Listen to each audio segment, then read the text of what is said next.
nandyan pa rin ang inyong kagandahang loob para kami ay akayin, para kami ay itayo at magpatuloy sa aming pananampalataya.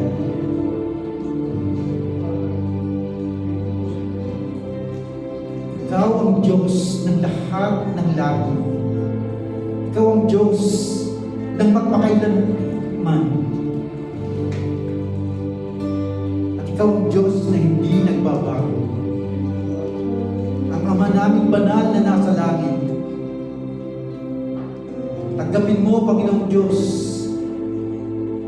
ang aming mga papuri, ang aming pagsamba, at ang aming pagwalhati sa iyo. At patuloy mo po pakalinisin ang bawat isa. Ihanda mo po kami, Panginoong Diyos, para tanggapin ang inyong mensahe. Gamitin mo po ang inyong lingkod para maihayag ang inyong mga salita. At hayaan mo, Panginoong Diyos, na patuloy po kami lumapit sa inyong banal na trono. Trono ng biyaya, trono ng awa, trono ng wagas na pagmamahal. Maraming salamat, Panginoon Diyos. Niling namin ang iyong banal na Espiritu na siyang mangusap sa bawat isa. Turuan mo po kami, Panginoong Diyos, at gabayan mo po kami. Nagkakaisa po kami na inihahayag ang inyong kaluwalhatian sa aming buhay, sa iglesyang ito, sa lahat ng panahon. Maraming salamat. Maraming salamat, Panginoon Diyos. Salamat sa iyong presensya. Salamat sa lahat ng mga pagpapala.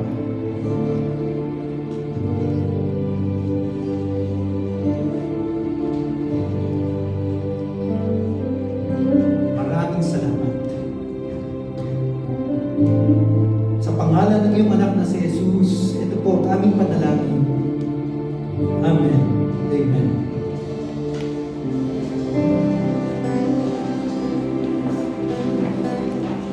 Morning po sa ating lahat.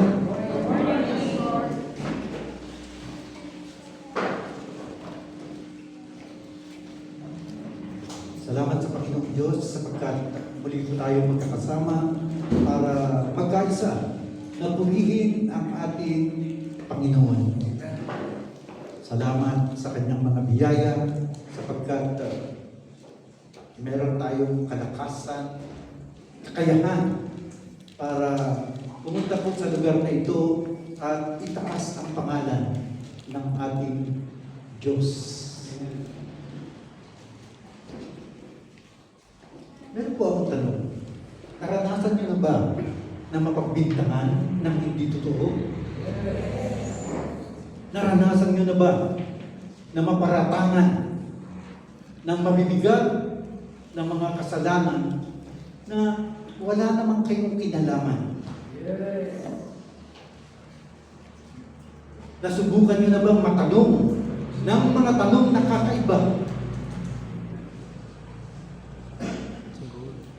At ano kaya ang inyong maramdaman kung imbis na ikaw ang pipiliin, ay ibang tao ang pinili imbis na sa'yo?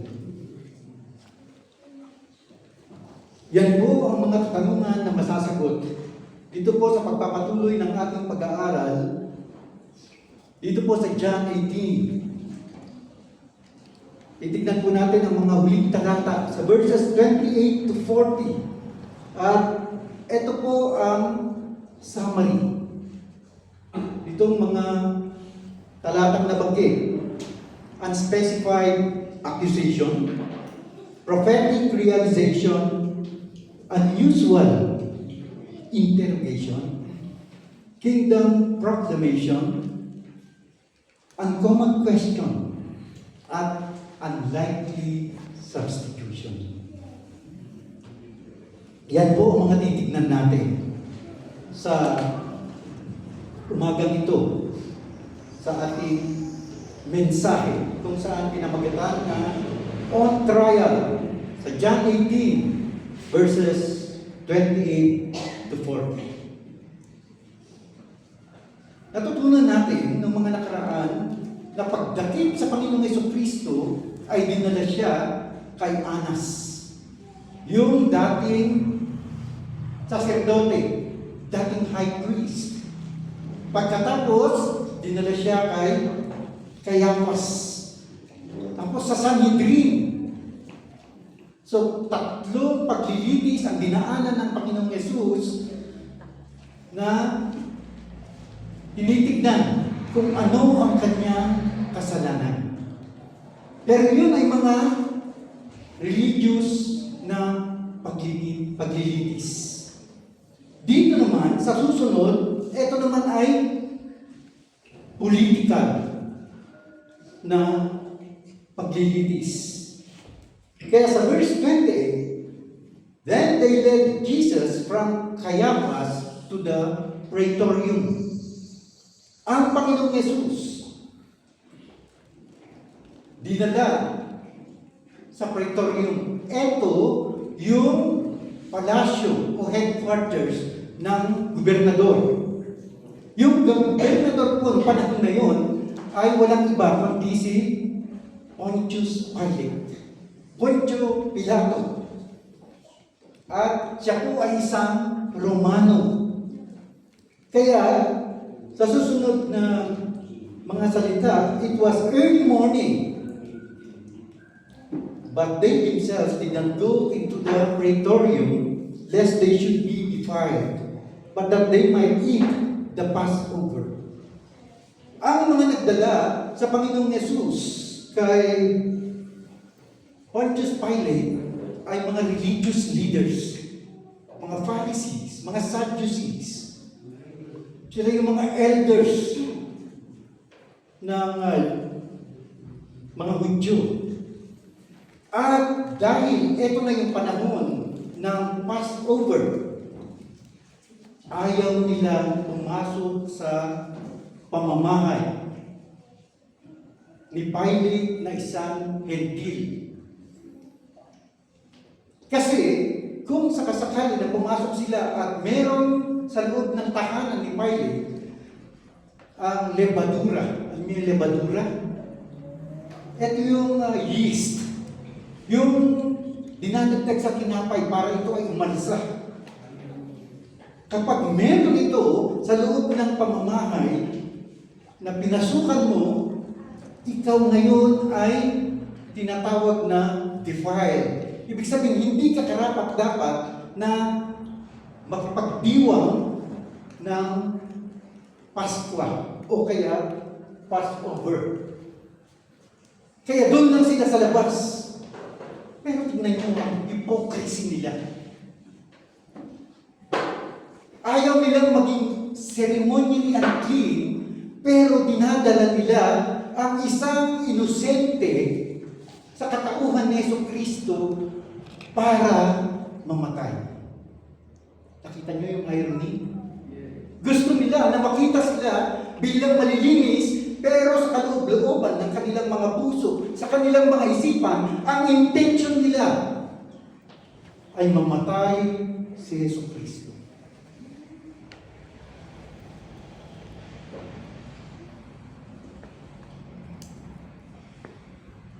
Kaya si Pilate ay lumabas.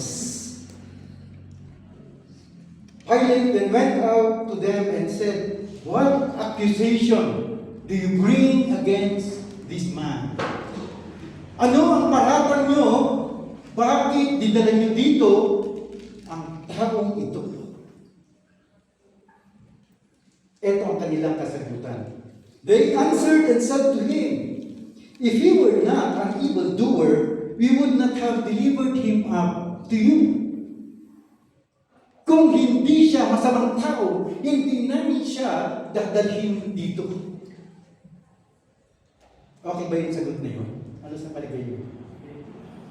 Para bang sinasabi na, bakit kayo pumunta? sa 7th floor. Tapos ang sagot pupunta ba naman kami dito kung hindi kami gutom? Parang ganun. Parang ganun ang sinasabi. Parang alangan namang dadalhin namin siya dito kung wala siyang kasalanan. Pero walang malinaw na akusasyon. Walang malinaw na paratang laban sa kanya. So, the accusation was unspecified. At ang hirap kapag walang matukoy na paratang.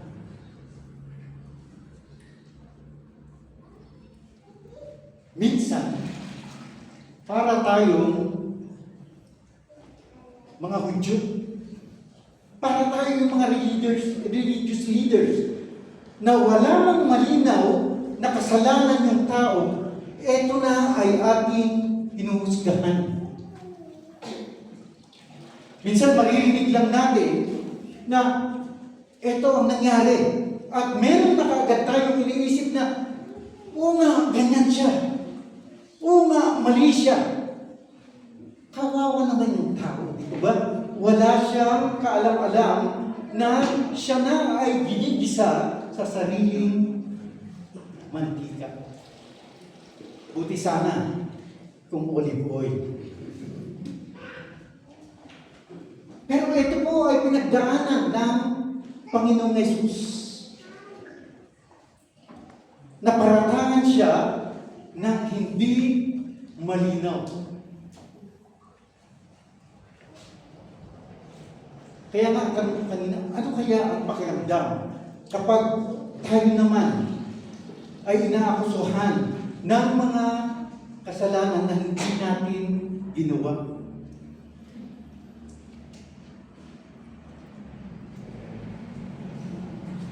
Sa Benguet Provincial Jail, sa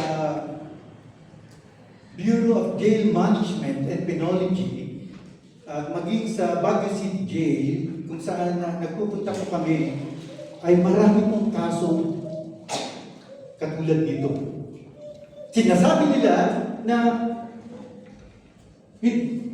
hindi naman talaga namin ginawa yung kasalanan. Yung iba, sinasabi nila na, oo, totoo, user kami. Pero, nung ilabas yung ebidensya, gramo-gramo nang lumabas. Hindi na kami user, kundi kami ay pusher. Meron naman yung isa na estudyante namin na nagsasabi na, anong gagawin ko? Kundi pagtanggol ang aking sarili, papatayin na yung aking kapatid. Ano ba ang aking gagawin? So sa mga pangyayaring ganon, hindi ko alam kung ano ang isasagot ko sa kanila. Basta isa lang ang sinasabi ko. Sinasabi ko sa kanila na ipagkatiwala natin sa Diyos. Kasi ang hustisya ng tao ay kakaiba sa hustisya ng Diyos. At katulad ng Panginoong Yesus, hinayaan niya lang. Hinayaan niya lang. Sapagkat alam niya ang katotohanan.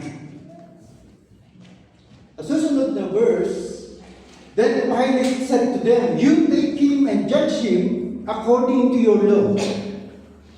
Kunin niyo siya at husgahan niyo ayon sa inyong batas. Pero sabi ng mga Hudyo, it is not lawful for us to put anyone to death.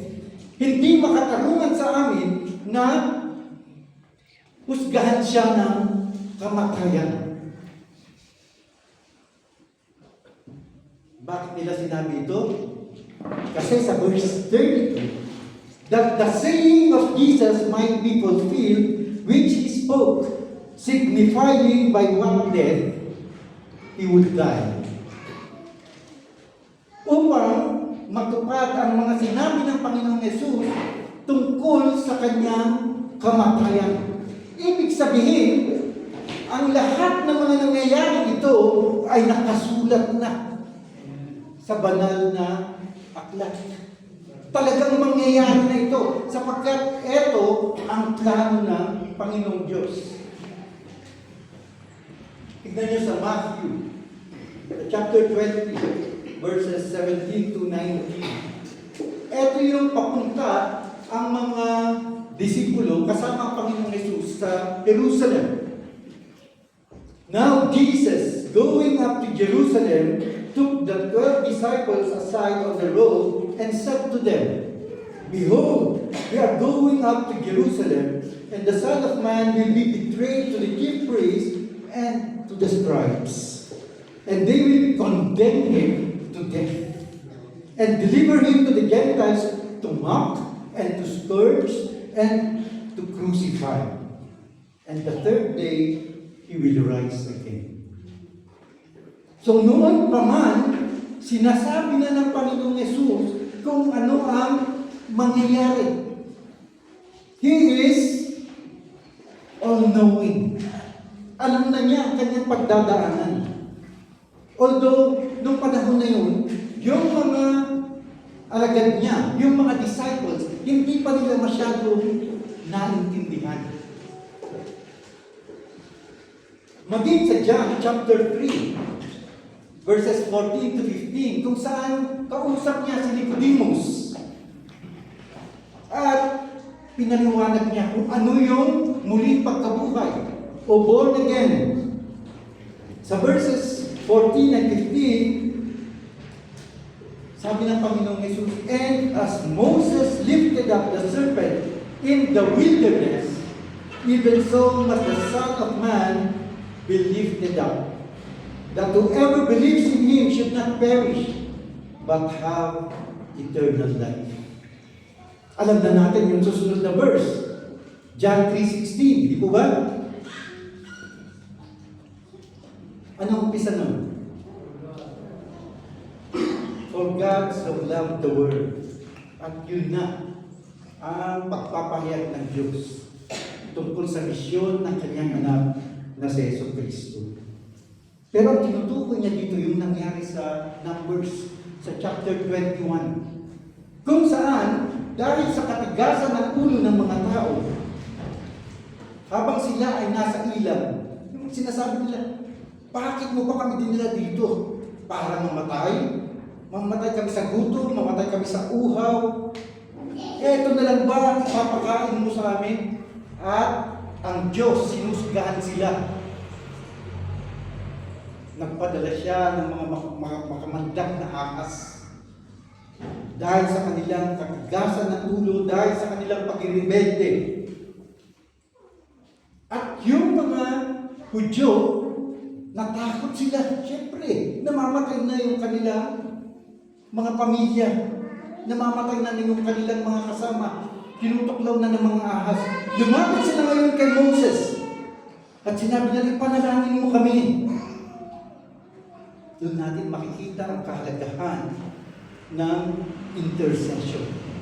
Si Moses ay nag-intercede para sa kanila. At yun nga, sabi ng Panginoong Diyos, gumawa ka ng tanso ng ahas, ilagay mo siya sa kahoy at itaas mo siya.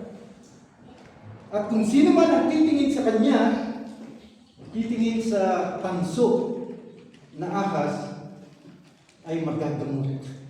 Kahit na siya ay natuklaw ng makamandag na ahas. At yun, sinasabi ng Panginoong Jesucristo kung paano siya mamamatay. At kung paano magkakaroon ng kaligtasan. Na kung sino man ang titingin sa kanya, sa krus, ay hindi mapapahamak, hindi magkaroon ng buhay na walang hanggan. At maging sa John 12, sinabi ng Panginoong Hesus, And I, if I am lifted up from the earth, will draw all peoples to myself. This he said, signifying by what death he would die. So, maraming beses na sinasabi ng Panginoong Yesus kung ano ang mangyayari. Maraming beses na inihahayag niya kung anong kamatayan ang kanyang pagdadaanan. Kasi, yung mga Hudyo, kung merong mang papatayin dahil sa kanyang kasalanan, ang gagamitin nila ay pagbato. Babatuin nila. Pero sa mga Romano, ang kaparusahan ng capital punishment ay pagkapako sa krus. So makita niyo ang kagalingan ng Diyos. Ng Diyos ay marunong.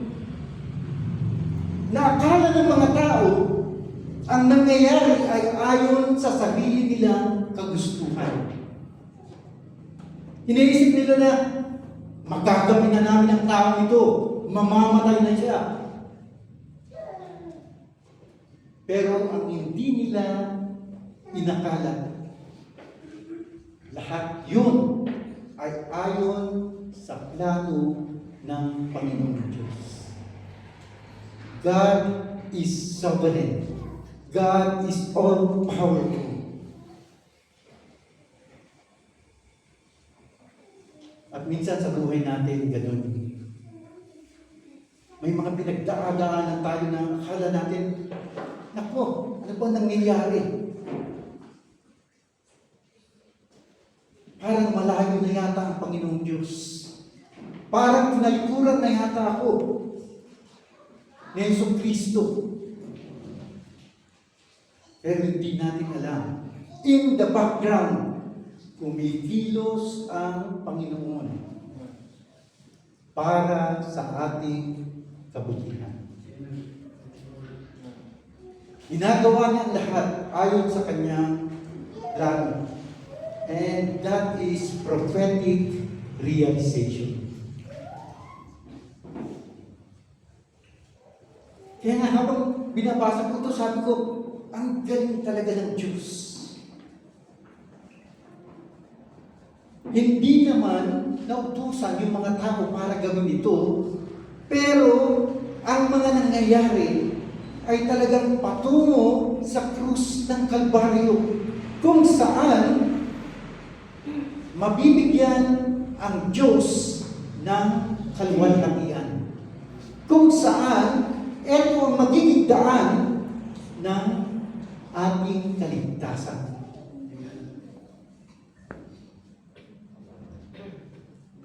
Kaya si Pilate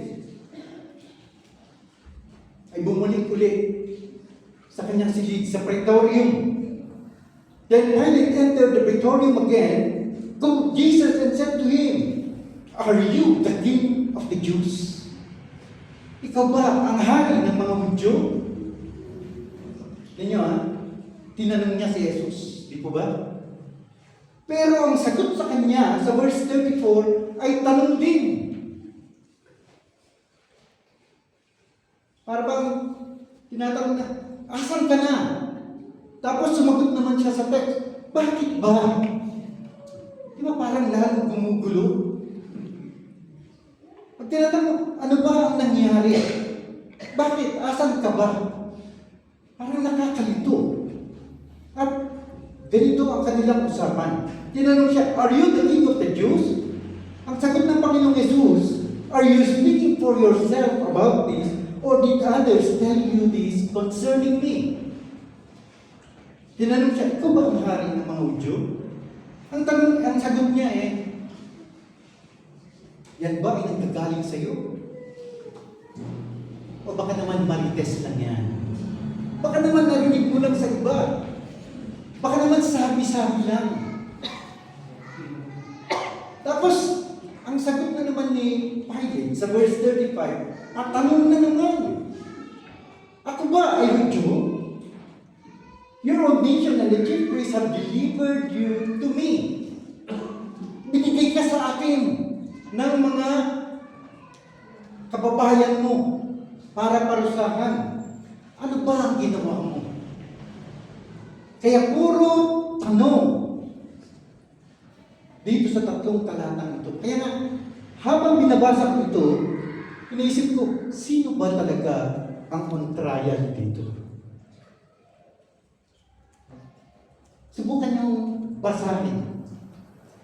Si Jesus ba ang nililitis o si Pilate?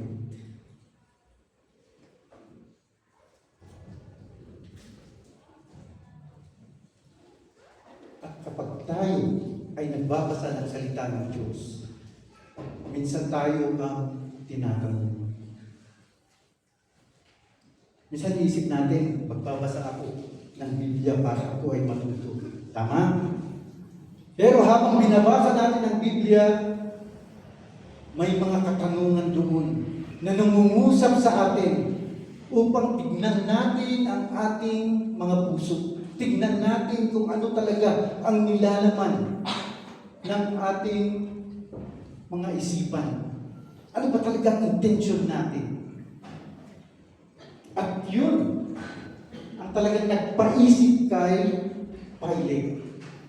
Kaya yung pagtatanong dito, yung paglilitis ay kakaiba. Unusual interrogation. Diba sa mga korte, pag sinabing, sabihin mo ang iyong pangalan at ang iyong edad, yun lang ang isasagot mo. Diba? Kapag marami ka pang sinasabi, ay patitigilin ka. Pero dito, kakaiba. Kasi lumalabas na ang Panginoong Yesus, siya ang nagtatanong kay Pilate. Dito sa mga susunod na mga talata, sa verse 36, ay inihayag ng Panginoong Yesus ang katotohanan. Jesus answered, "My kingdom is not of this world." Meron siyang kaharian, pero hindi dito sa mundo ito. Ibig sabihin, hindi yung iniisip ng mga tao na political kingdom. Hindi yung mga iniisip ng mga tao na magkakaroon ng pag-aalsa at si Jesus ang kanilang leader, ang kanilang commander, at lalabanan nila ang mga Roman authorities. Yun kasi ang iniisip ng mga tao. Kaya nga nung pumasok sa Jerusalem, nagsigawan sila. Di ba? Blessed be the name of the Lord. Hallelujah! Nagsisigawan sila kasi ang iniisip nila, eto na ang ating tagapagligtas.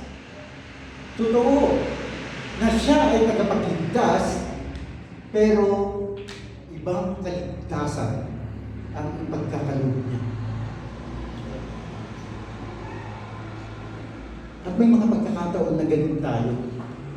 Ang iniisip natin, ang may bibigay ni Yesu Kristo.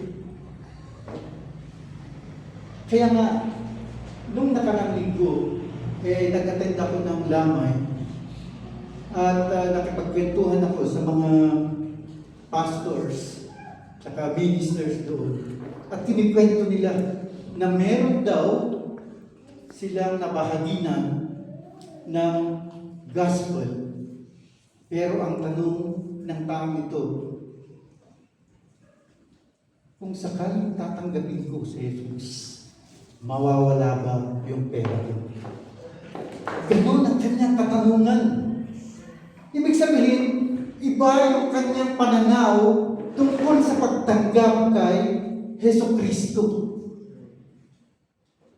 Physical, material, financial, yun ang kanyang iniisip. Pero ang Panginoong Yesus, sinasabi niya na hindi ang kaharian ko ay hindi dito sa mundo nito. Ang kaharian ko ay spiritual. Ang tanong, bahagi ka ba ng kaharian ito? Kinikilala mo ba si Jesus bilang hari ng iyong buhay? Kasi ang kaharian ng Panginoong Yesus ay magpasawalang hanggan. It is a kingdom which will reign forever and ever.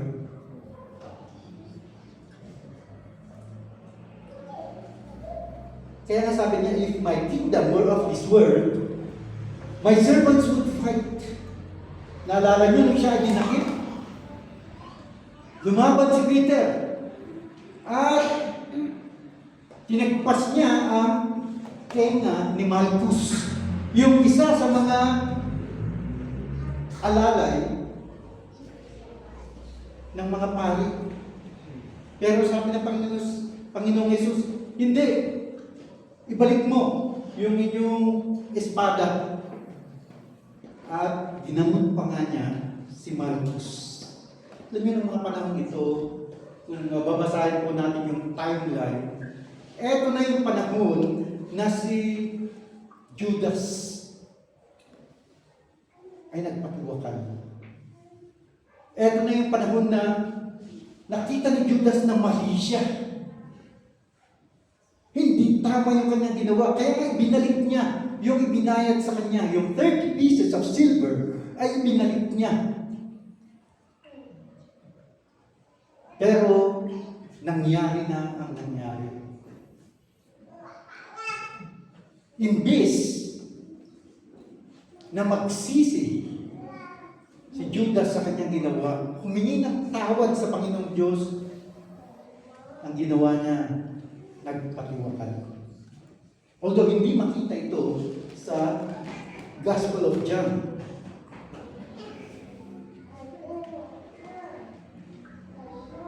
Sa verse 37, Pilate therefore said to him, "Are you a king then? Ikaw nga ba ay hari?" Jesus answered, "You say rightly that I am king." Totoo. Yung sinasabi mo na ako nga ay hari. For this cause I was born, and for this cause I have come into the world. Ito ang dahilan kaya ako naririto. Ito ang dahilan kaya ako pinanganak, that I should bear witness to the truth. Everyone who is of the truth hears my voice. So, kung ang ninanais mo ay malaman ang katotohanan, basahin mo ang Biblia. Basahin mo ang mga salita ng Diyos. Sapagkat doon mo makikita ang kanyang kaharian. Doon mo maintindihan ang inihahayag niya kaharian. Ito ang matindi. Pilate said to him, "What is truth?" Ano ba ang katotohanan? Di ba napakagandang katanungan yan? Nung bata pa ako, yan ang katanungan na lagi kong iniisip. Ano ba talaga ang katotohanan?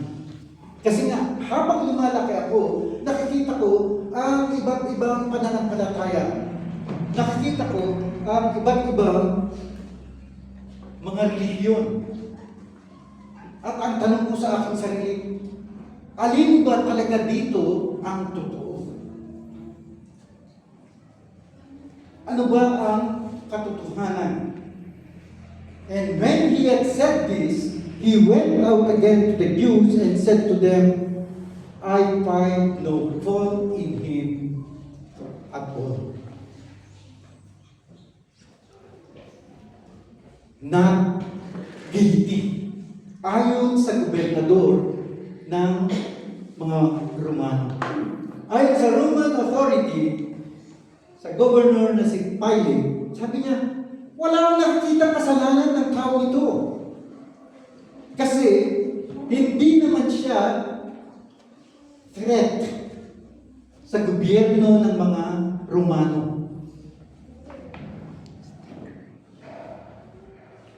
Sa panahon din ito, kinausap siya ng kanyang asawa. sa Matthew, sa Mark, sa Luke. Kinausap siya ng kanyang asawa at sinabi ng kanyang asawa na, kagabi na panaginipan ko tungkol sa tao ito at pinahirapan ako ng mga panaginip na yun. Sabihin, binangungot siya. Nangungusap sa kanyang Diyos. Kaya sabi niya, huwag mong pakialaman ang tao ito.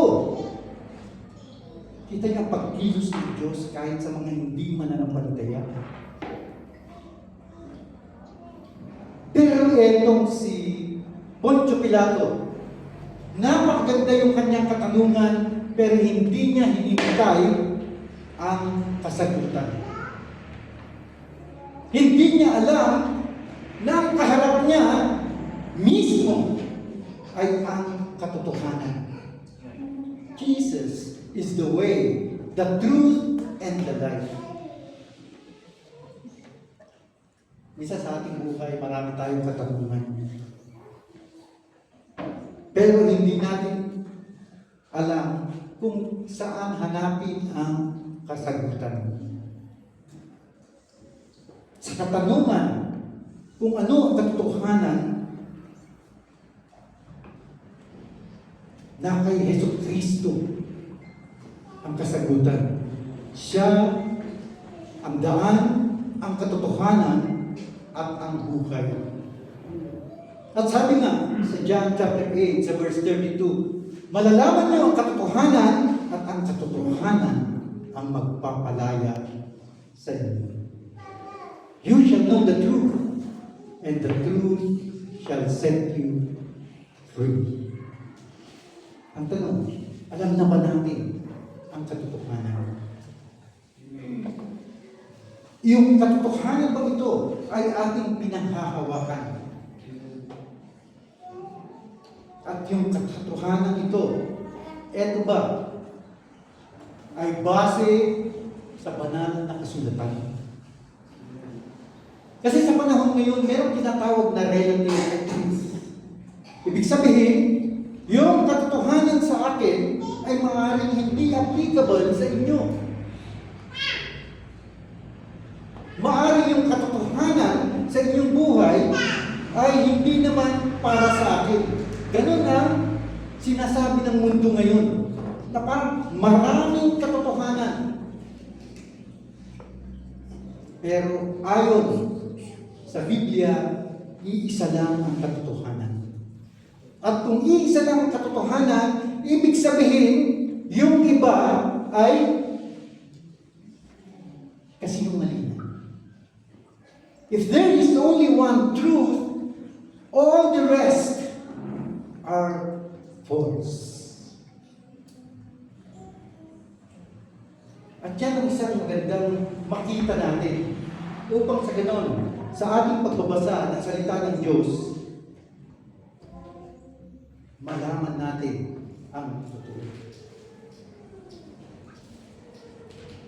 Sa panahon ngayon, pagdating sa social media, malilito ka. Kasi sa dami ng mga comments,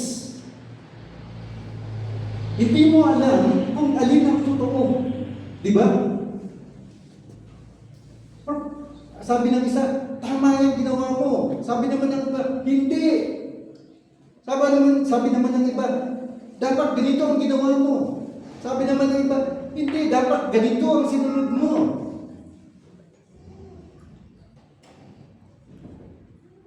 Bilang mananampalataya, tandaan natin, ang katotohanan ay narito sa salita ng Diyos.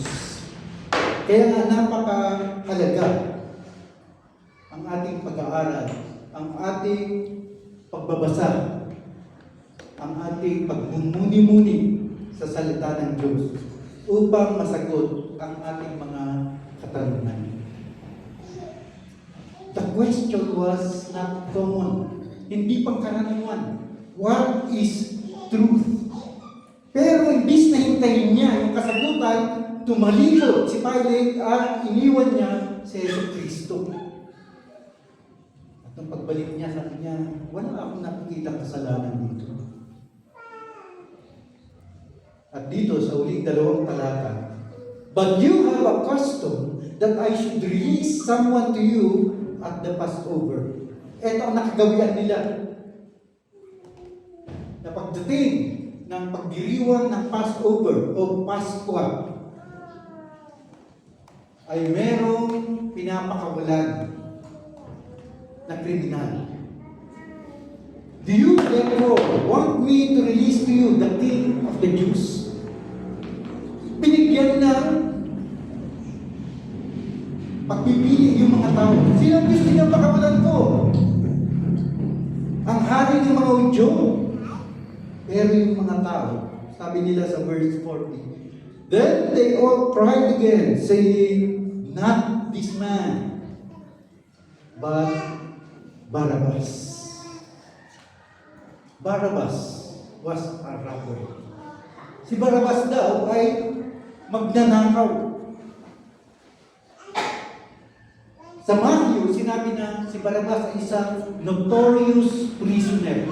Ibig sabihin, kilalang kilala siya sa mga maling gawain. Kilalang kilala siya sa mga kriminal na mga gawa niya. Sa Mark, sinasabi na siya ay nakakulong at pumatay. So, isang rebelde, isang mamamatay tao, isang magnanakaw. Si Barabbas. Pero siya ang pinili ng mga tao para mapakawalan.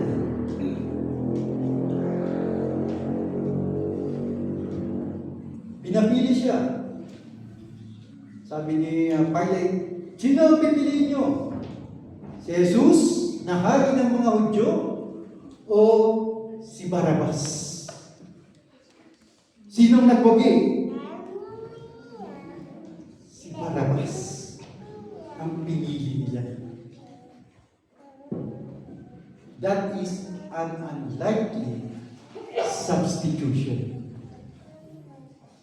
Imbis na si Jesucristo ang mapakawalan dahil siya naman ang walang sala, ang pinili nila ay yung makasalanan na si Barabbas. Dito pa lang, makikita na natin na si Jesucristo ay kinuha ang lugar ng makasalanan. Sabi natin, hindi naman ako magnanakaw. Hindi naman ako mamamatay tao. Hindi naman ako rebelde. Kaya, kasi sabi ng Biblia, kapag ikaw ay galit sa iyong kapwa, ikaw na rin ay isang murderer. Ikaw ay isang mamamatay tao. Kapag sumuhay ka sa kalooban ng Diyos, ikaw ay isang rebelde. So in a way, tayo si Barabbas. Tayo ang makasalanan. Tayo ay guilty. Pero ang naparusahan ay ang Panginoong Yesus. Kinuha niya yung ating lugar. Tayo ang napalaya. Tayo ang pinakawalan. Samantalang tayo dapat ang maparusahan.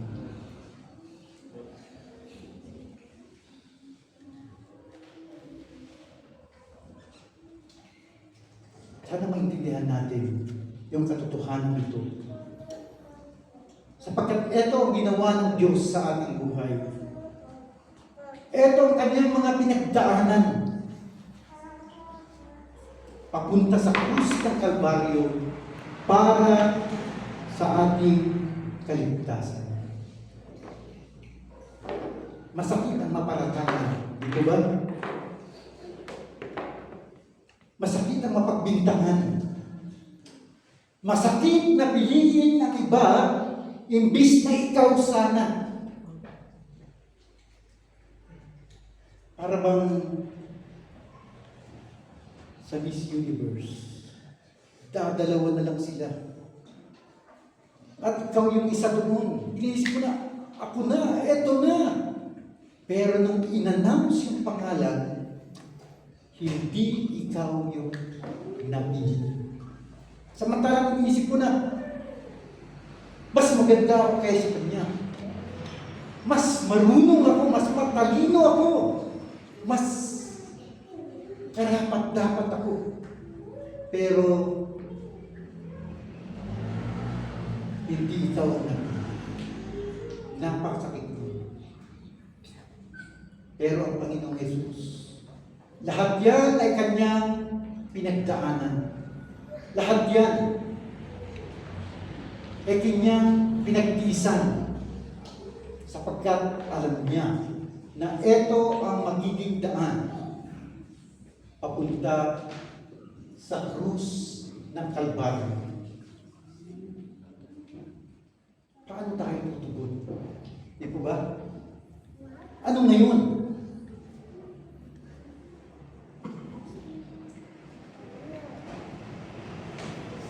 Kapag magkaroon tayo ng puso na magpakumbaba sa Panginoong Diyos, na lumapit sa Kanya at humingi ng Kanyang awa, ng Kanyang kapatawaran, sapagkat hindi tayo karapat-dapat. Katulad ni Barabas, na hindi karapat-dapat, siya ang napawalang sala. At malaking biyaya o grace ng Panginoong Diyos ang Kanyang pinamalas upang tayo na hindi karapat-dapat ay magkaroon ng kaligtasan at kalayakan.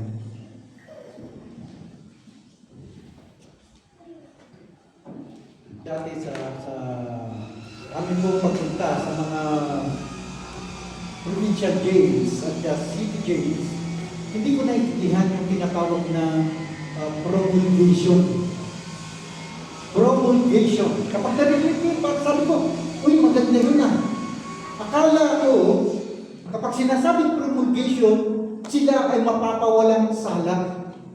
Pag sinasabi ng mga PDL na, Pastor, promulgation namin mamaya.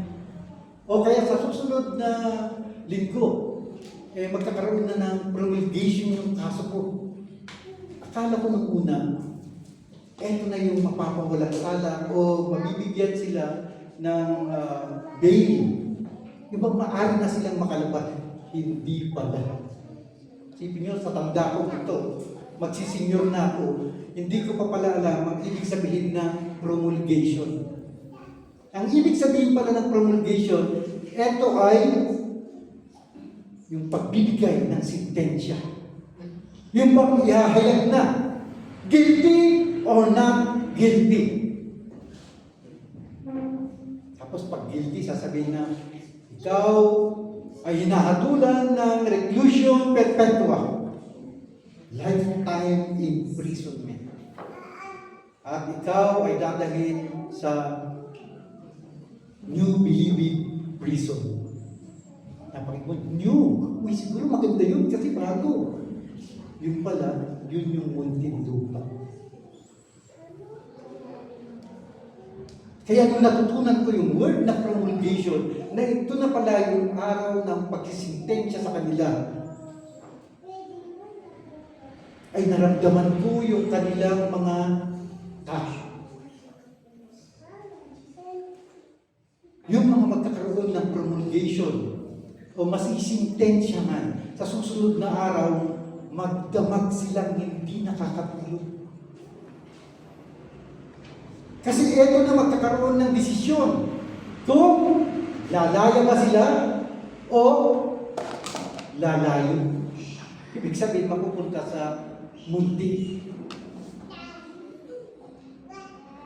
At marami na sa kanila ang nasintensyahan. Binaba sila sa New Bilibid Prison. At yung iba ay talaga namang umiiyak, nag-iisip mo, lalaki ng mga katawan ng mga yun. Mga macho. Yun pala, kapag nabagabag yung kanilang mga puso, iyakin pala. Pero salamat sa ating Panginoong Diyos, sapagkat kahit na tayo ay guilty, kinuha niya ang ating lugar upang sa ganun, hindi na tayo maparusahan, kundi tayo ang mapakawalan at binigyan ng buhay na walang hanggan. Sapat na ba yun para pasalamatan natin ang ating Panginoong Diyos? Sumagot naman kayo.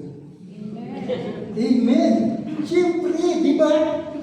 Guilty ka pero hindi ka naparusahan. That is the grace of God. At kung hindi ka magpasalamat ng buong puso, ibig sabihin, ikaw ay ingrato.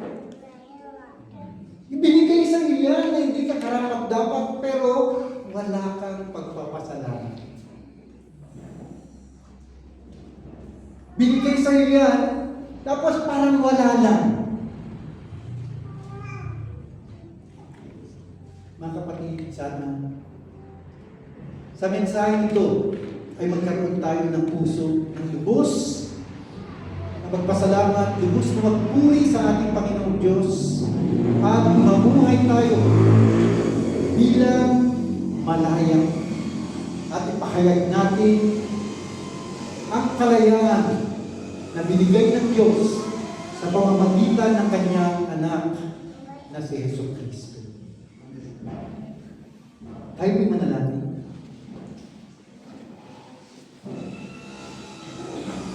Ama namin Diyos, maraming salamat po muli sa inyong mga salita. Salamat Panginoong Diyos sa mga katotohanan na amin pong natutunan ngayong umagang ito, na pinagdaan ng lahat ng Panginoong Jesucristo ang mga masasakit na mga pangyayari sa kanyang buhay, ang mga nakakahiya, para lamang may pagkaloob sa amin ang kaligtasan. Hindi po kami karapat-dapat, Panginoong Diyos. Kami ay makasalanan. Kami ay guilty. At katulad ni Barabas, karapat-dapat na kami ang maparusahan. Pero salamat sa inyong biyaya. Salamat sa inyong anak na si Jesucristo, sapagkat kinuha niya ang aming lugar upang siya na ang maparusahan. Siya na ang may pako sa krus. Siya ang namatay, sapagkat ang kabayaran ng kasalanan ay kamatayan. Pero hindi doon nagtatapos, sapagkat sa pangatlong araw ng kanyang pagkalibing, siya ay nabuhay muli. At ang inyong pangako, ang sino mang manampalataya sa Kanya, ang sino mang magtiwala sa Kanya, ay magkaroon ng buhay na walang hanggan. Maraming salamat, Panginoon. Kaya mo ng mga bagay nito ay patuloy po namin iisipin at pagmumuni-munihan. Patuloy po namin paggulay-gulayan ang katotohanan ito. Tayaan mo na may pagkaloob namin sa inyo ang nararapat na papuri, pagsamba, pagdakila, at pagsisilbi. Maraming salamat, Panginoon Diyos. tanggapin mo po ang aming mga papuri, ang aming pagluwalhati sa iyong banal na pangalan. Ito po ang aming samot dalangin sa pangalan ng iyong anak na si Jesus. Amen.